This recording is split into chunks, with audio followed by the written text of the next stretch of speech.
gentlemen, thanks so much for being with us. We're glad to see all of you. I think this is going to be a really great program. So if you would please have a seat and we'll get started. Well, first I want to thank Premier Sotheby's International for the fine social hour we just enjoyed over here. Let's give them a round of applause. Thank you all so much for this. It's just been great. And I also would like to thank Brom for allowing us to come here and have this meeting in this wonderful facility that has been made possible by the generosity of so many people, and a number of you here in the audience have contributed to it and are supporters of this really great organization in our town. And it's amazing to me that a town our size can have such a wonderful, wonderful museum. All you have to do is go around and have a look at some of this art, and it is really first class. Isn't it great? It's great to have this here in Blowing Rock, isn't it? Well, the Blowing Rock Civic Association is composed of citizens who are keenly interested in protecting and enhancing this wonderful town of ours and our area. Our members include local business owners, operators, and commercial property owners, as well as professionals, homeowners, including both full-time and seasonal residents. And by the way, whether you're here just seasonally or not, you're a full-time taxpayer. No seasonal taxpayers. And we're very pleased to also announce that we have been fortunate enough to acquire 132 new members of Blowing Rock Civic Association just this year. And we appreciate your support so much, and also the financial support of this organization.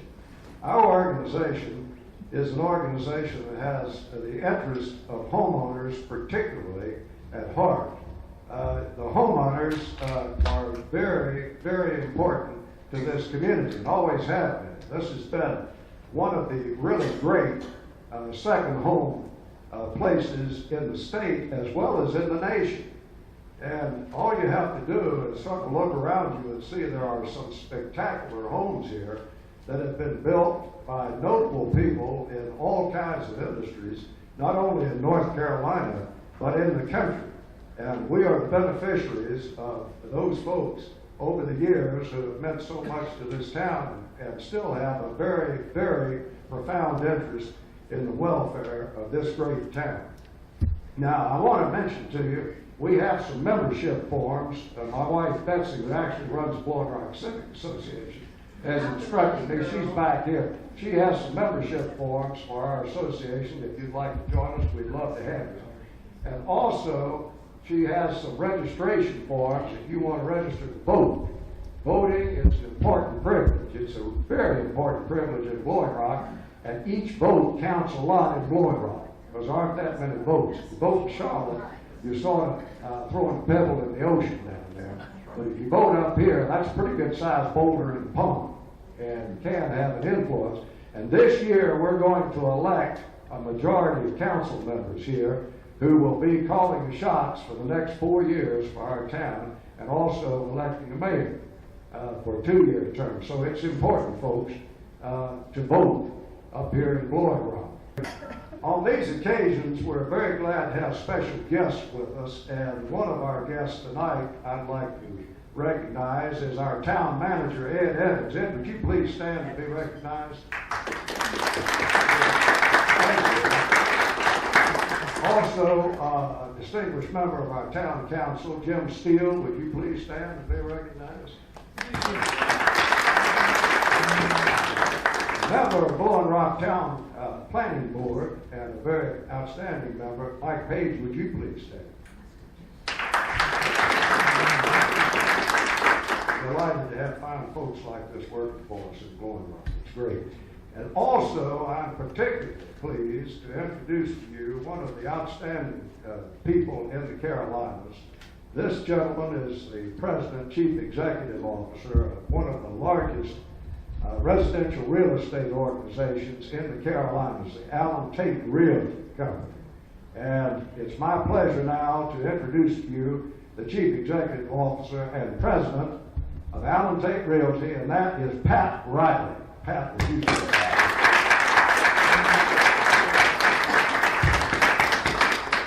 Pat's a fine professional. We're delighted you're here.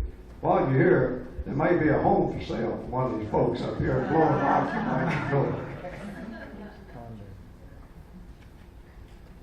Now, we, of course, here at Blowing Rock are blessed with matchless mountain views, great seasonal climate, and an outstanding village quality that's long made this a great location for full-time residents as well as seasonal residents. And I am pleased tonight to have a panel present to us composed of people who are experts on our real estate market, residential real estate market here in Blowing Rock. These people represent years of very successful experience in our town and in the high country. I'm pleased to present to you Scott McIntosh, who is broker in charge and owner of Blowing Rock Investment Properties. Let's give Scott a round of applause. Rob Garrett of Premier Sotheby's International. Give him a round. And I'm very pleased to present to you Hunt Broyhill, a developer of the fine Chestnut Hill development on the old Blowing Rock Hospital site. The Broyhill, give him a round of applause. And I want to mention, too, the Broyhill family have long owned homes and commercial properties in Blowing Rock. They go back a long way here. In fact, I think Hunt, they owned the Green Park Inn and the Mayhew Manor both, didn't they, at various times? Yes, sir. And they also, in addition to owning wonderful properties and homes here, they've been tremendous charitable contributors to our community, like a lot of you have been here in this audience. And Hunt has continued that tradition. And we're very grateful to you for your generosity and for your family's generosity and involvement in our community. Thank you so much. And I want to mention to you, tonight's program is being filmed and is going to be seen on the Blowing Rock Civic Association websites, www.brcivic.org and www.brcivic.com, and also on YouTube. So a lot of times tell your friends too who haven't been here that they will enjoy looking at this, and I'm sure they will. And after the panel gets through with their presentations, we're going to open up the floor for questions. And we welcome your questions, but we also hope that you will hold it to questions.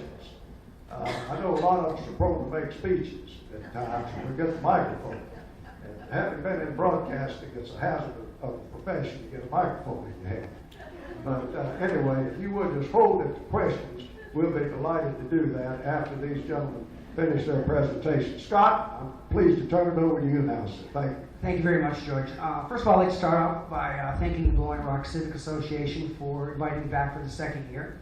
It was a privilege, and I'm very honored that you did. And also like to thank those distinguished guests that have shown and come far away, from Pat, from Charlotte. Thank you, it means a lot. And before I get started, I want to kind of talk to you. We did the graphs, and want to talk to you a little bit about the graphs so we have an understanding of where that information came from. The graphs that you're going to see in your packets are going to be geared to Blowing Rock proper, okay, within the city limits. Now, how we were able to segregate that is when we were looking through what's called Matrix, which is our multiple listing service. That's our databases of homes and tracts, homes that are sold, homes that are active, homes that are under contract, and it allows us to pull this information. And again, how we did it was from sewer and water available to those homes. So again, that was the criteria in which we were able to pull the city limits, because sometimes some agents will put city limits when it's really in the ETJ. Right? So we wanted to make sure we kind of filtered that to correctly give you some data so that our numbers are hopefully as close as accurate as they can be. So to start that out, let's see if I get this moved up a little bit. What I'm going to do right now is, last year we came and we talked a little bit, and I had a much broader graphs. We did ETJ of Blowing Rock, we did Blowing Rock, and I think it was too many graphs for folks to comprehend because, again, we're all kind of concerned within the city limits of Blowing Rock. So I shaved that down this year, and we're only going to be talking about properties in the Blowing Rock city limits. So the first graph we're going to look at, and then what I'm going to do as we move into it is do a comparison of what 2016 did as a whole. And I broke it into two different categories. First category is home, second category is townhomes/condos. So for last year, within the city limits of Blowing Rock, we had 39 homes sold.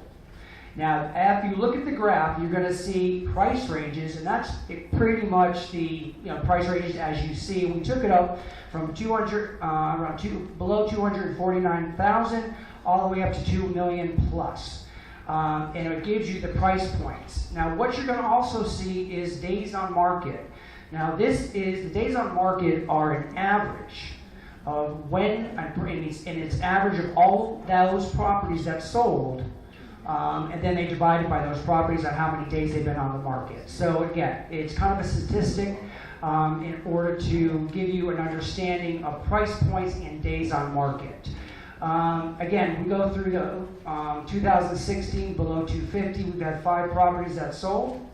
From the 250 to the little under 500, we had 18 properties sold, and that's a key point right there because if you look at that, 160 days on the market, not that much, compared to if you're looking at the 249. The 500 to a little bit under $1 million, we had 12 properties sold, and we had 277 days. At the 1 million to 1.249, we had 2 properties, and we had 102 days on the market. And again, that's very statistically good for days on market. From the 1.25 to 1.499, we had no property sold in that price point for the 2016, nor did we have 1.5 million to a little under 2 million. And then over the 2 million mark, we had 2 properties sold and 361 days on the market.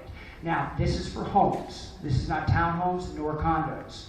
Turning the page, we go over to townhomes and condos, and here we're seeing, a little bit, we had 36 units sell, and from 250,000 and below, we had 22 condos/townhomes sell with 352 days on the market.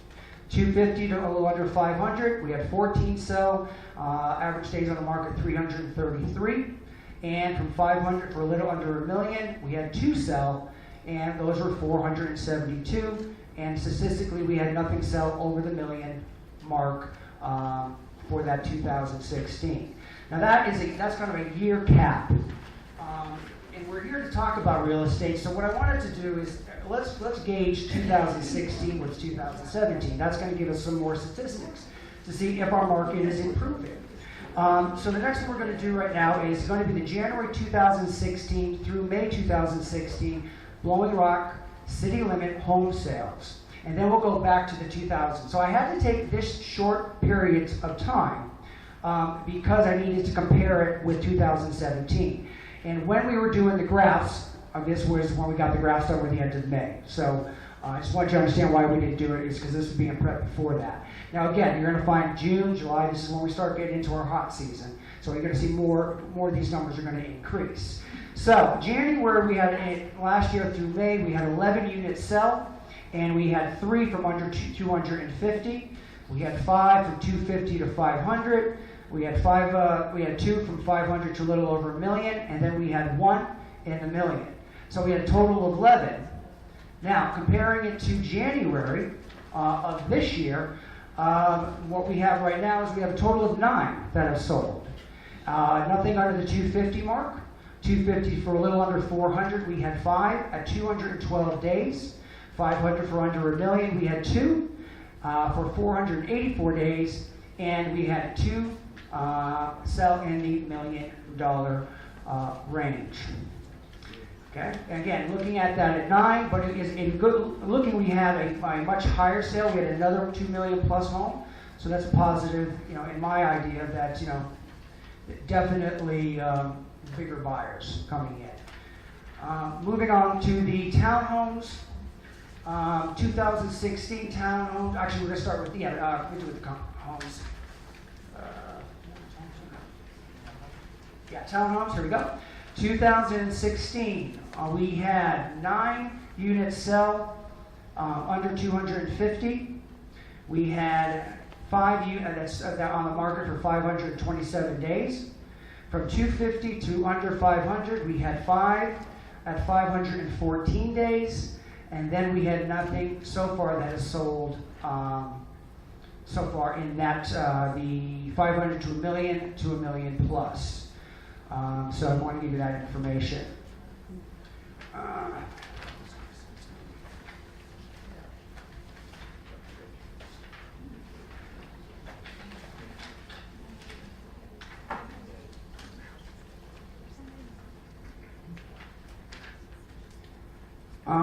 I called up Tammy at the Blowing Rock Town Hall, and I wanted to talk a little bit about permits. How many permits have been pulled?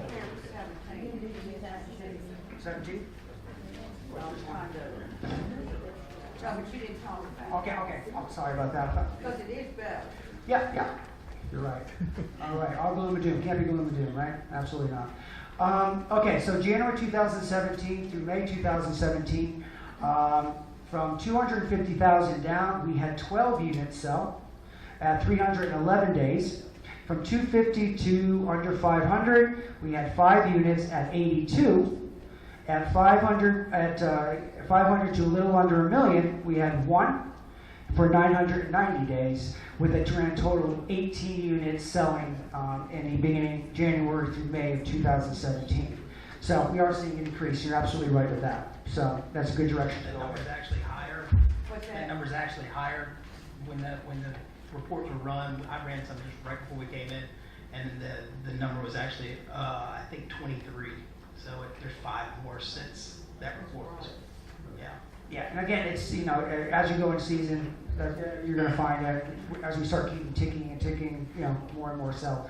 I mean, it's my understanding, I think July is when we hit, really hit our stride when it comes to real estate. Would you agree? Yeah, totally. Kids are out of school, at that stage, it's really starting to get hot down the mountain, and it's better and better that Blowing Rock has these cool temperatures that they want to live in.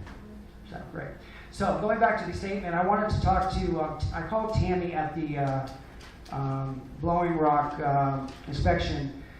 building inspection, and I wanted to know how many permits were pulled. This isn't land, this is permits. And in 2016, we had 7 single-family permits, and we had 4 multi-family permits, so it was a total of 11. 2017, we had 8 single family pulled and 6 multi, and that would be the ones that they pulled, so that'd be a total of 14. So, again, looking at the overall market, we are seeing a slow, steady improvement. It's basically we're not seeing from 1 year 2000. Again, we haven't seen what 2017 is going to come up with. I mean, we're only halfway into it. So, I am seeing in our numbers that we're looking, and I even from a standpoint of I did some statistics for my firm. And this is just from my firm. This isn't going through the MLS. And that graph is going to be January through July year BRCA comparison. And these are not all sales. These are contracts. Okay, these are contracts that they have gone under contract. They've either closed, or they are under contract still, or they are terminated. So if we look at this, I'm seeing a significant increase in 2017, in my opinion, opposed to 2016. January looked like it was a tie. We had 12-12. February, we beat it by was 7 2016, and then 12 2017. March, we had 3 more. We had 16, and then we had 19. April, we lost a little bit. We lost it by 1. We had 14 and 16, and 17 we had 13. Then May, we had 23 in 2016. We had 21.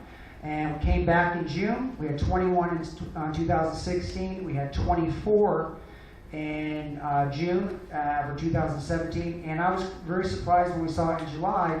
we went up by 10. We had 15 in 2016 and 25 in July. So, excuse me? Excuse me? We're not in July yet. Those are expected to close. Yeah. These are under contract or have closed. So we still have, because we project things, because closings take 6 weeks, 6 weeks to close. Okay, so it takes a little time, but the average closing is about 6 weeks to 8 weeks. So again, that's looking at as a comparison for the firm. I'm seeing some good numbers there, so I'm very positive about that. I'll sort of touch on the market as a whole. I know it's sort of difficult when people come to us and say, how's the market doing? And if we just take blowing rock, that's one aspect of it. But when you hear all the reports and what's in the news and what you read, those are completely different numbers than our numbers. But we have to take all that into consideration. But I'd say for the entire MLS, the number of transactions has definitely increased and is way on the rise. I mean, we're seeing more transactions now than we actually did during the peak of the market. So that's very encouraging. That where we have to just kind of really dive into it is where the fact that our average prices have continued to fall. We haven't come up there in quite some time. In fact, I ran some numbers to going all the way back to 2005, comparing 2005 and 2006, which were some of our better years. And the median selling price for blowing rock, just blowing rock, was $398,000 was the median for blowing rock. Going to 2006, that number jumped to $525,000. So taking that in consideration, in 2015, the median selling price was $387,000, and then 2016 it fell to $295,000. So what's happening is our market is being dominated by 300 and below. It's actually, in the entire MLS, 85% of has sold so far this year is priced at 300 and below. So that's where the majority of the sales are coming from. But we are seeing an increase in the high end. So that mid-range is where we're sort of struggling right now. What used to be the bread and butter for blowing rock would be anywhere from 5 to 9. If you had it in that price range, it was going to sell. And now that's just sort of the dead zone, if you will. Not to be totally negative, that it's coming back, but it's just at a slower pace. Yeah, and that's what I'm looking at. I'm seeing a slower positive growth, and and also it's cleaning out that 300 segment of our MLS. Other parts of the nation, real estate's going down, not because the market's going down. It's just the inventory's down. Right. The inventory's just not there, and so if we can get in our inventory, get those 2s, 3s, and 4s, out of the MLS, there's going to create a greater urge, to go up higher, and hopefully that will trigger those higher sales at this stage. And there are several properties in town that are under contract right now that when they do close, it's going to bring those numbers up. I mean, the cost per square foot on the ones that these are in the I guess 5 to 7 range. So some of them are less than 2,000 square feet, and they're going to be in the 600 or high 5s to 6. Which when I bought in town in 2007, I thought I was getting a deal at $330 a square foot. Now that is just astronomical. But these sales that are coming are going to help push that up. Going back to the overall market though. When I was telling you that sort of the median prices for the high country, our median the average selling price is only $246,000. So typically blowing rock should be much higher than that, and it's really hard to get a snapshot just by the first 6 months of the year, because we've had, I think Scott said around 12 sales so far this year in town for just single family homes. But typically, say the second half of the year, 2016 and 2015, that number usually triples. So the second half is always better. Yeah, it's always better. And also, you got to understand how many counties we have in this. This is Ashe County, Allegheny County, Caldwell, Watauga. So there's a huge discrepancy between Watauga and Allegheny, or even down Caldwell. So it's a hard market to try to gauge an understanding of of prices on that end. It's kind of interesting that 2 of the top 5 firms in the entire MLS, year after year, during the downturn, after, before, are firms in Ashe County. That's always in the top 5, 2 of them. So that lower price is just kind of dictating the market right now. It's pretty dry for statistics. Yeah, I can statistically to death, But like I said, overall, we're seeing an improvement. I think the fact that the Highway 321 has finally been, we can see the light at the end of the tunnel. There's going to be an immense boost to Blowing Rock and the economy.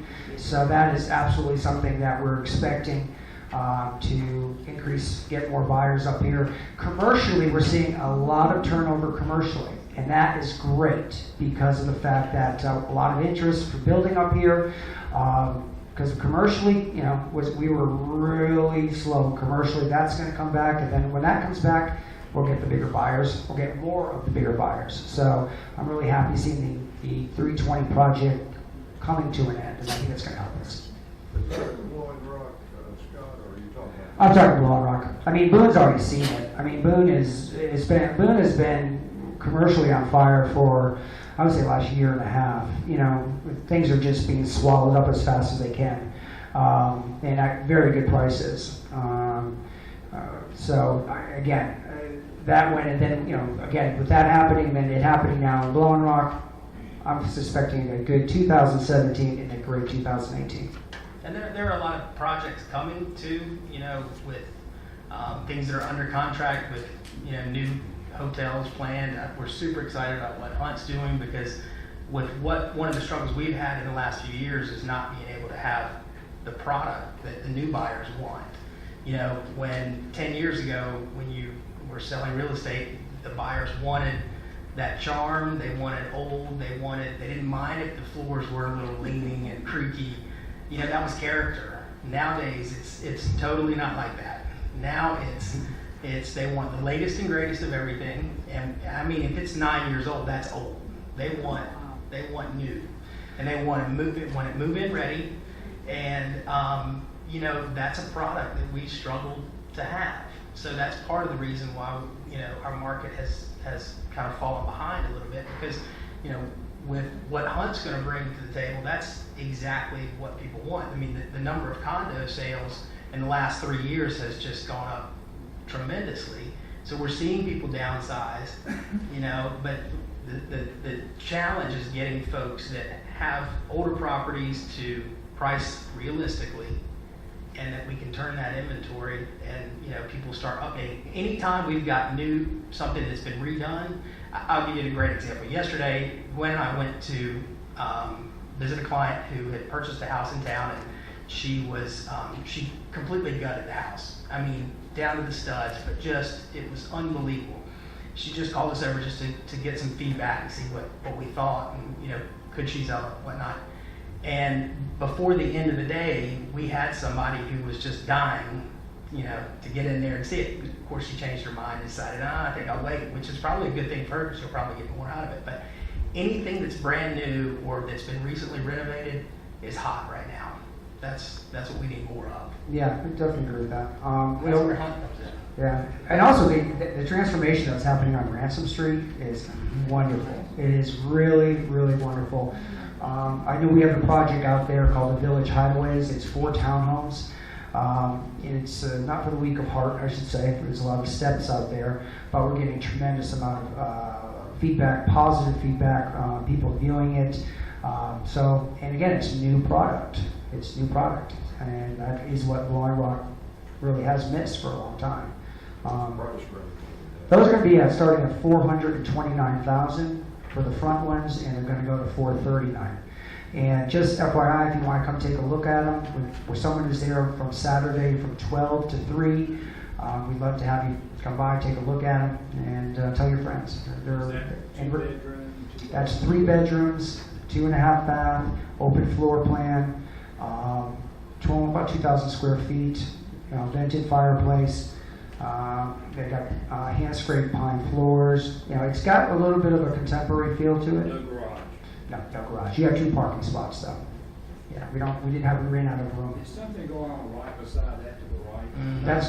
That's going to be, as I understand, it's going to be 3 cottages, as far as I know, and I don't know any more dimensions or bedrooms or that. But it's great stuff down there. Everyone's taking some of the old cottages and fixing them up, and that's what you want to see. That's progress. You want that to happen because you get new product in there, get stuff renovated. These are the signs that the market, is getting better, and it is going to get better. And I think our last time that I had spoken last year is our feeder cities are our biggest, people who buy homes up here. And as Charlotte and Raleigh grow, they're expected to grow about 21% in the next 20 years. That's going to be a great outlet for us because it gets hot down there. They're going to want a summer home. So I always see that as positive. And the country clubs had a good year. Country club has had an excellent year, which is encouraging. We got a great new facility. Alice took me over there, and really is nice. Very, very nice. So. We'll let Hunt do, just tell a little bit. If I knew we had all this fancy AV equipment, I would have brought my guitar. Probably been a lot more interesting. And entertaining. Thank you all so much for the opportunity to be here, especially George and Betsy. Appreciate y'all's leadership so much. It's very valuable here in the great city of Blowing Rock. We are so excited to have finally been able to close on the hospital property. The hospital has been great partners throughout the whole process. We needed to make sure that there were no environmental issues and that kind of thing, so it took a little bit longer than we had hoped, but we are finally here. Unfortunately, we are also doing some site work to the project, and as luck would have it, it's right during our main season here in Blowing Rock. So we certainly apologize for that, but I think it'll be a whole lot better when it's finished. We're excited to hopefully be confirming what these guys are saying, where the demand is. We're trying to hit the demand right in the nose, and that is providing people a new product with great amenities, all the amenities that are kind of in demand today. One of the big issues in Blowing Rock, as we all know, is parking, as John mentioned. All of these units will have dedicated 2-car covered garages, plus internal storage units in the basement. And then we've got surface parking for other guests.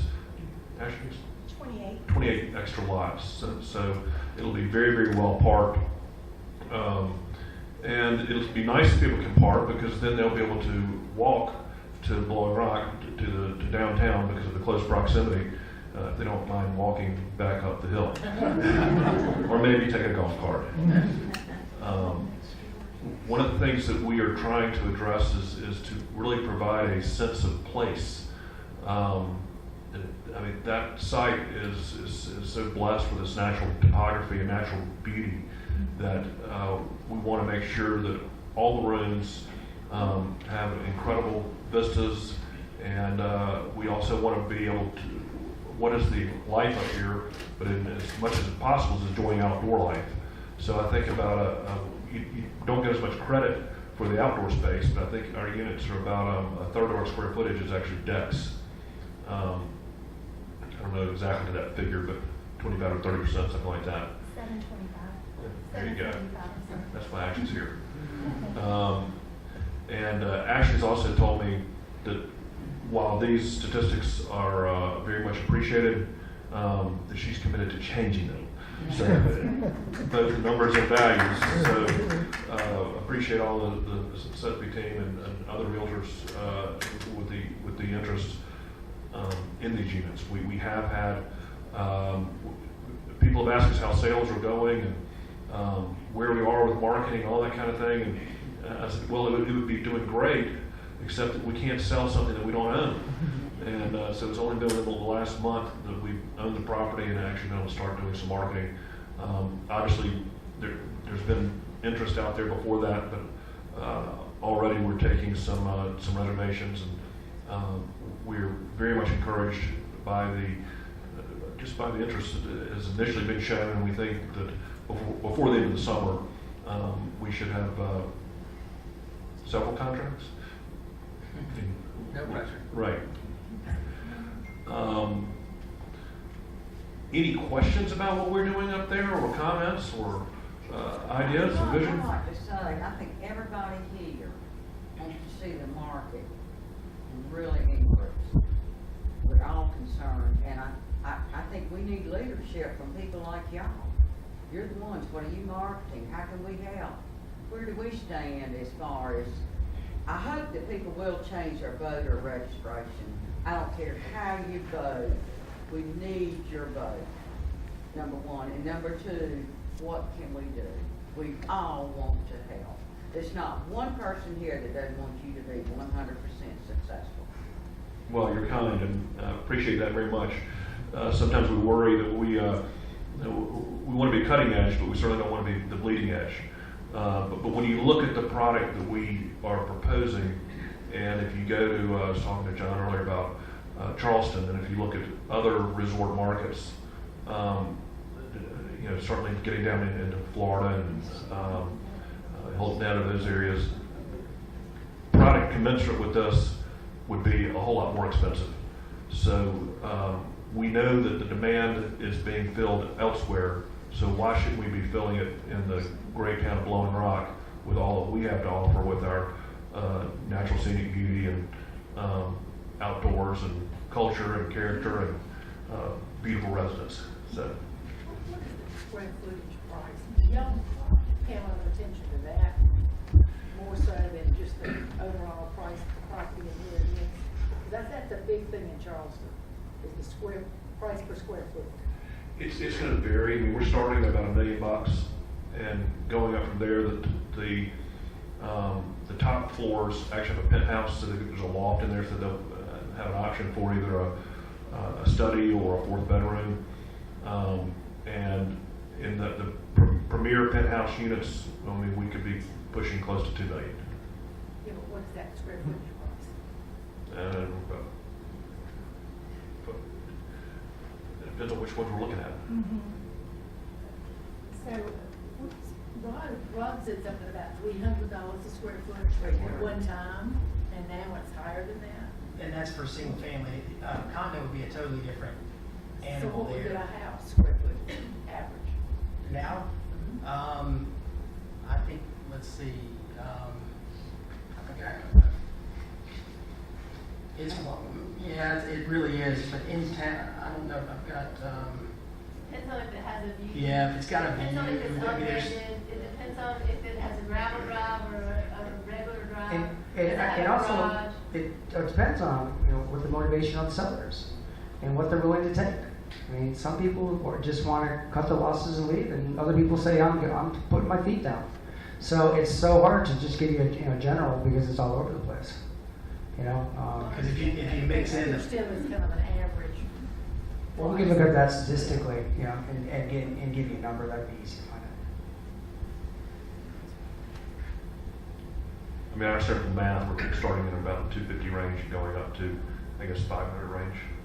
So it's a pretty broad span. What kind of marketing are you doing for the project, and where are you marketing?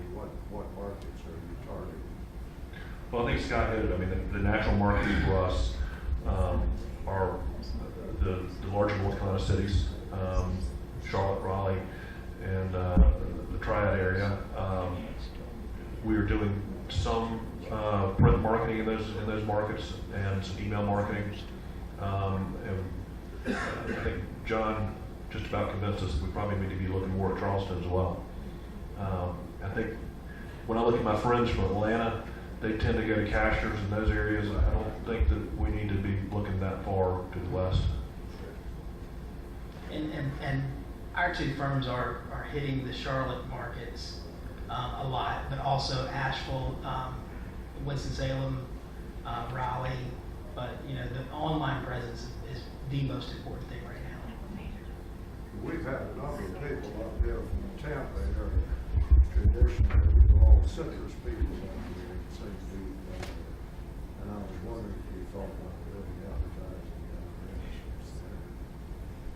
Well, fortunately, with the relationship with Sotheby's, I mean, they're owned by the largest Sotheby's franchise in Florida, so they are very keen to spread the gospel to their base there. So I guess it answered the question well. And I think more of what we're doing, we're more focused on the markets that we know, but I think the firm is certainly looking towards Florida as well.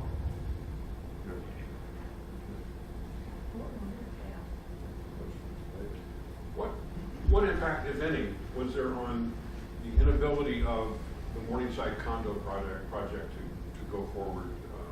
Was there any, was any message there for you guys, or it's just completely a different one-off thing? No impact. Okay.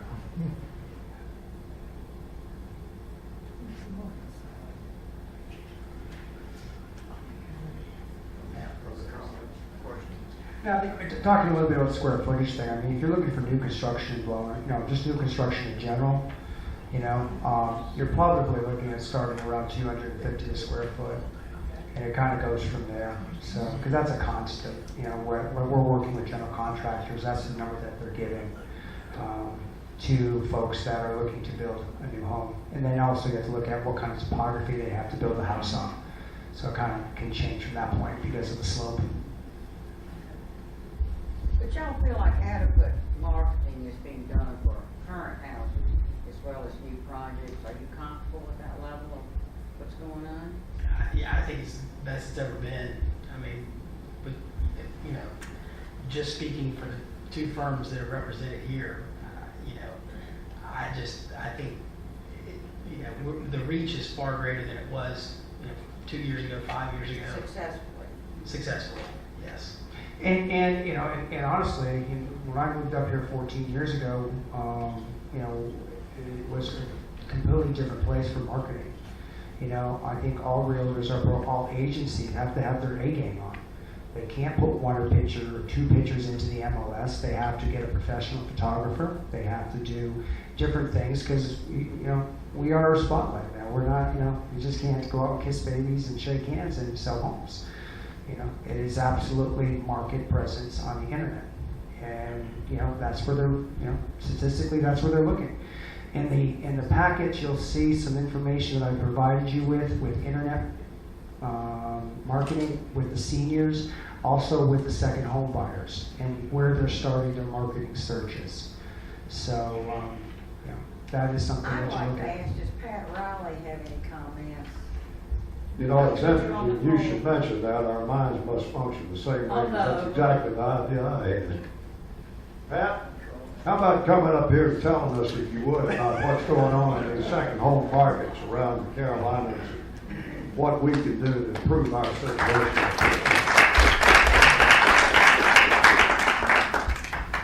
Thank you. These guys are the local pros. The reality is that the secondary housing market and the condo market is about 1 year and 3/4 behind the recovery of everywhere else. Those people buying secondary houses, their portfolios feel pretty good right now, 21,000 plus the equity line for years. People are questioning. Corporations have a lot of money sitting on the sidelines saying, what's going to happen? Is anything going to happen in the new politics of today? So the secondary housing market, I was just at Devido. There's 18 houses under construction at Devido last weekend. That is the most that we've seen in 8 years down in Devido. So from Sunset Beach down to Charleston, yes, construction Yes, lots are selling. However, prices are still at least 18% behind the peak. Condos and secondary house market goes into recession first, and it comes out last, because it's discretionary income. And the higher the price point, the more discretionary it is. Give us the age range. How old are these people? How old are these people? In the secondary market. It would Because surprise we're you. second homes, very few people live in town in Blowing Rock that have children. I just said to Bob, 2 seconds before I come up here, I said, where are the middle-aged 40s and 50s in this room? They're not here. They're not here. I said, when I go to the mountains, I want to put a flooring fireplace up, I want to put a four-wheel drive in a car that never put four-wheel drive, and I want to cook her in the winter. And Bob, your darn house isn't winterized. Well, mine It is. is winterized. I came up here, this is a soapbox, but I came up here during the winter, and I came up here and I said, Cashers and Highlands, the Atlanta people, Florida people go home, they give me, because I can't get seats at restaurants. The reality is there's a lot of places I can go up there in the winter and eat, and I can eat and restaurant. I grew up here last winter, and I shoveled my way into the hotel myself, and I had one place to eat at 8:15 at night. So this community has to transition itself, and it's going to take younger population to do that. Now I'm going to skip to the question I came up here for, because I'm on a soapbox. 41% of all housing inventory in America is not wanted. I don't care if it's the mountains or beach or Charlotte or Miami, 41% of our inventory in America is outdated. I was speaking to a group of people and they said that's the problem of MTV or HTV. Everybody's fickle now. Well, it used to be when you didn't like your car, and it took at least a year and a half to change a car line. They can close a car line down now and be up with a new model in 6 months. Today, appliances, bathrooms, kitchens. Formal dining rooms are out, formal living rooms are out, outdoor living is in. I don't care if it's a 10 by 10 condo piece. I need a fire pit, I need plants, I need to look outside in, I need to knock down the dining rooms, I need to knock down the living rooms, I need to open it up, and guess what? Nobody wants to do the work anymore. Nobody. And then what's happening is the boomers. And I'm not talking about every market, I'm talking about your market is so limited compared to a bigger market, nobody wants to do the work anymore. The average boomer is staying in their house till 76 now. My parents downsized at 58 to 64. So the millennials are 8 years late to the dance, and the boomers are 8 years late. They're healthier, they're living longer, they feel better about themselves. And guess what happens every year from 65 on? I'm living in one. My wife and I said, we don't need this house, we don't need this house, we don't need this house. It's paid for, and we go peek at what we should buy, and we said, whoa, I'm not gonna pay that much for that. I'll just stay here. I'll just stay here. Same thing I did with my Lexus. I drove my Lexus to 200,000 miles. I said, it's time, I'm gonna put another set of tires on. I looked at the new Lexus, same model, at 23,000 more, and I said, put new tires on.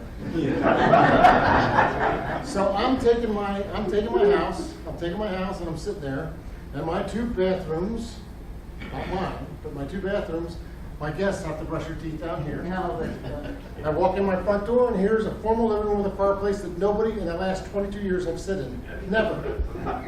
My realtor came to me, one of my realtors came to me and said, close this off. It'll cost you $2,000, close this off. Move your bed here, your bed looks at the fireplace, put a little chair, love seat in front of that, make that part of your master's. Nobody sits in living rooms anymore. And your dining room over here, which is formal, nobody sits in formal dining rooms anymore. Kids don't want our china, they don't want our hutches, they don't want our antiques. So bottom line is... That'll go well with the furniture business. So Riley, take this dining room and take the wall down, put a 2 wide collapsible door so you can see out to the patio. The whole thing is $22,000, but if you're gonna live here for another 8 years, because you're not gonna downsize, you gotta get it ready now, and the new appliances, so when I'm ready to sell. What Mr. Hunt's over here doing, just came out, Metro study in Charlotte. New housing, just in the Charlotte region, is 32% premium over the same house 1 year old. I don't care if it's Shea, or I don't care if it's a luxury custom home. 29 to 32% premium. And guess what? They're paying it. They're paying it because nobody wants to do the work anymore, and they're paying it because they want what they want, and they can do it. So, what's my message is, us boomers, every year I live longer, I say I don't want to do any more. So I'm less motivated at 67 and 68 and 69 than doing the things that these guys say need to be done. I'm less motivated. So as realtors, I just said to my realtors this morning, your biggest low-hanging fruit is to get out to all your boomer friends and say, get busy, declutter, get those appliances updated, raise those kitchen and bathroom counters by 8 inches with a little bead molding, get with it, or you're going to get stuck. You saw your days on the market? We have 13 sales in 5 minutes on a house that's updated. And a house that isn't, sits and sits. You saw the stats, they're right here. I don't care what's sitting in America right now. It sits and sits and sits. And the higher the price point, it's going to sit longer because I have discretionary income. And nobody wants to do the work. Even if I want to do the work, try to find a contractor out there today to do the work. It's impossible. That's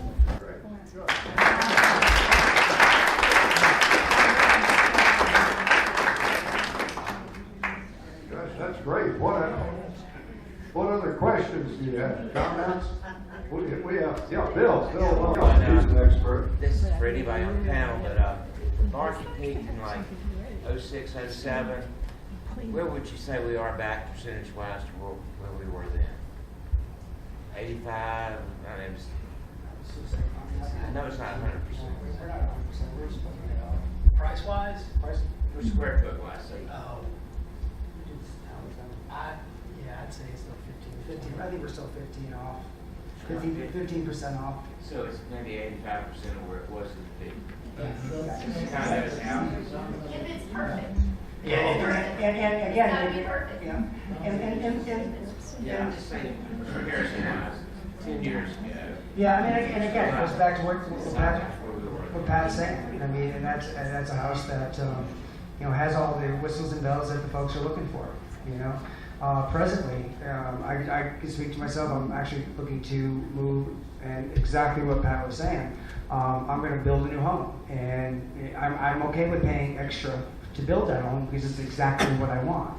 So I'm going down right now, redoing all the things in my house that people have told me. I had to do this, I had to do this, I had to do this, and yeah, it hurts. It hurts. You have to spend an extra $30,000 on something that, well, you're not really going to get it back because it has to become functionally, appealing to the folks. So it's, like I said, it's Charlotte, it's nationwide. For those, excuse me, for those folks who are having their homes on the market for a long period of time, sit down and talk to the realtor. You get less in the long run. If you don't price it right first or do those things, you'll take less in the long run. It happens every time. You just ride the market down. Yeah, and not to, I think some of our colleagues up here do price things.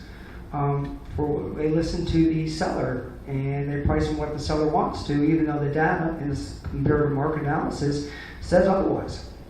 That's why you have us. We're realtors. We have all the data in front of us. Trust our opinions. And I'm not saying you, but I'm just saying sometimes you have a situation where, they will not price it at the point because their justification is I have more in it than what you're telling me. And Which has nothing to do with the value of the house. you lost the money. That's kind of. I want to mention Bill Wilson as a commercial real estate expert, long-standing in Charlotte, did a great job developing over the years, so he's an expert at that. But anyway, 2 observations. One of them is, Pat, it sounds like to me that buying a house is more like buying a car now, where it's fine to have a peak value the day it's finished, but then a year later, there's a lot of decrease in price on it. We're just a year and a half behind. Every day you stand up and count your blessings, because where we are as a secondary market or a primary market, Raleigh alone, since the recession was over, is up 135,000 head count. Charlotte region is up 190,000. We have the hardest first home market we've ever had in history. College debt, we're producing kids with college debt over the gazoo, and the BS in business means nothing today. 62% of jobs only need a 2-year. So the headwinds on the first home buyer are the millennials are just having babies now because they're 8 years late to the dance for all those reasons. They're just having babies, so they're only in their first house. Then you have boomers that are futzing around 8 years past previous. Builders are 1/2 of what they used to be. In the Charlotte region, we used to do 24,000 houses a year. We may hit 12,500 this year, and you wonder why people like new construction. There's only half of what it used to be, with a population growth of 190,000, 30,000 a year since the recession. So we are blessed. People are coming here. Yes. All this community has to do, I flew up here this afternoon in 1 hour or whatever it was, I looked at this and said, you have it all. You just got to become a year-round community. You cannot make it on just being a summer community. The tourists will take care of themselves, but you got to get people up here living, paying restaurants, paying commercial up here all year round. That's what you need. You need an all-around community. That's what this group and the chamber and everybody needs to be working on. People do like to come up to the mountains in the winter, but you've got to have your housing inventory ready to accept them in the winter and have things for them to do. That's my soapbox for Blowing Rock. Great presentation, really appreciate that. Thank you. Any more questions, comments, David? Yeah. Last year, Scott had some, and his colleague had some numbers of comparison of days to market for Blowing Rock versus Charlotte and so forth. They were pretty dramatically fewer numbers in Charlotte. What's that? What is that now? The average days to market? The average days to market in Charlotte proper, Charlotte region, Statesville, and Rock Hill is 38 days. Ours is 254. That's hard to be accurate because so many people will list it and then take it off, and then that starts the days on the market over. So it's hard to get a true number. Yeah, and then you have the season when you have your off seasons when people are here, and then they go in, and the buyers are, those buyers aren't here, so that's why our days on You have market a are so. 12-month market, and you have a 4-month market, 5 months. Yeah. Comments, questions? We have a fine lady here. Blowing Rock is notable for being a charitable community. And folks up here are always interested in doing something for charity that's worthwhile. Would you come up and tell us about this fine event, please? Sure, appreciate it. And urge all of you to participate. In fact, you may take Rob's seat there. Or you.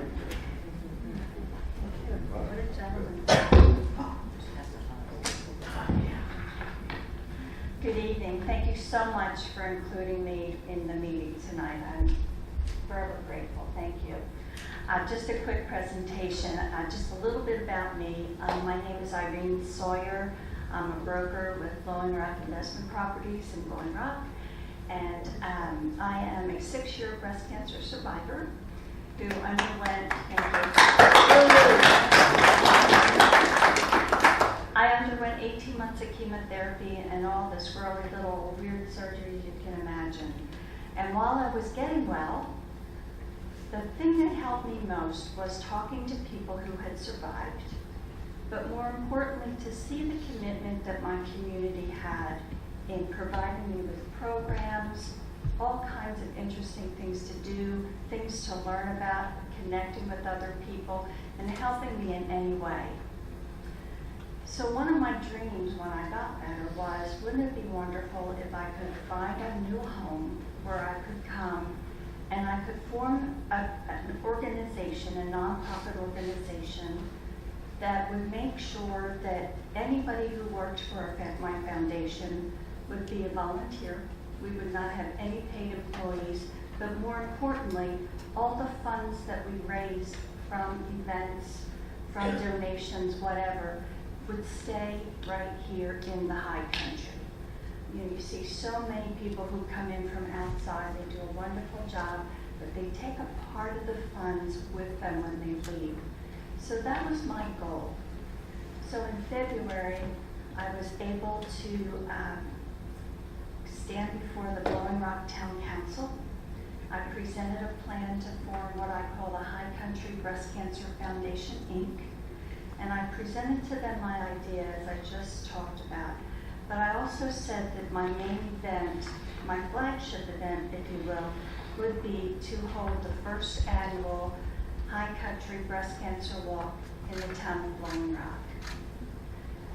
It was, thank you. I want to tell you that I was never so nervous in my life, especially when one of the town council persons said to me, "We will all agree to do this unanimously, but we do have one condition." And I was a little bit nervous. And I took a deep breath and I said, "You name it, I'll make it happen." And this person said to me, "We need your commitment that this is not going to be the first annual, that we want in on this event, and we want your commitment that you are going to continue to do this year after year after year." Well, I'm going to start crying like a baby, and I'm getting chills right now just remembering that. So I have been working with Jennifer Brown over in Parks and Recreation. We are now, as of last Friday, officially a 501c3 charitable nonprofit organization, which was really difficult to get. We are now walking around different businesses in the High Country, and we're going to be distributing these posters, which tells of our event. This is our logo, which I think is really cool. And we're also going to be distributing handouts where people can register for the event, and they can also, if they don't want to actually do the walk, they can either donate by sleeping in, or if they have a business or a personal desire to donate, there's also a place to donate. We officially launched our website 2 weeks ago. We have a Facebook page, and the reception we have been getting has been tremendous, and I thank all of you for that. So I have posters with me, I have brochures. If anybody has a business or wants to take some home, the walk is going to be a 5K walk, October 28th, in conjunction with your Halloween Fest. So the plan is we get everybody from the different counties in the High Country up here to Blowing Rock. We start at 9 a.m., we do the walk.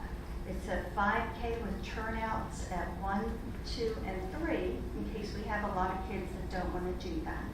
It'll start at the American Legion and go through the beautiful neighborhood of Mayview Manor, and go around the pond and end at the American Legion. What else am I forgetting? Oh, so the deal is that after the walk, we're going to have donated food. American Legion is giving us the venue at no cost, so we'll have tables set up for people who want to inform people about different services in the area. Free food, we have a band coming, and then what the dream is that people can hang out here and in downtown Blowing Rock and have a good time, and then just transition over to the Halloween Fest. So we're going to encourage people to wear costumes to the walk, or if they would just rather dress in pink, which we would love, they can do that as well.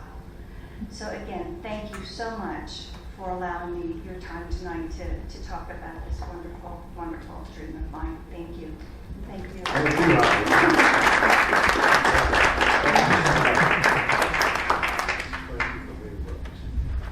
Ladies and gentlemen, I want to again thank our presenters this evening. Rob, thank you so much. Scott and Hunt, thank you. And good luck to you and good selling out there.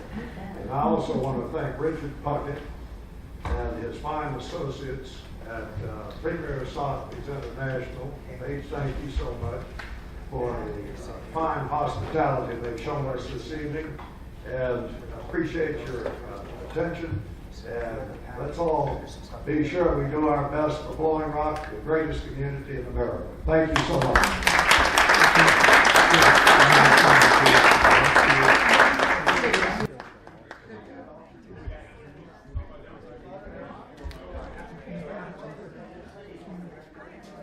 Good job.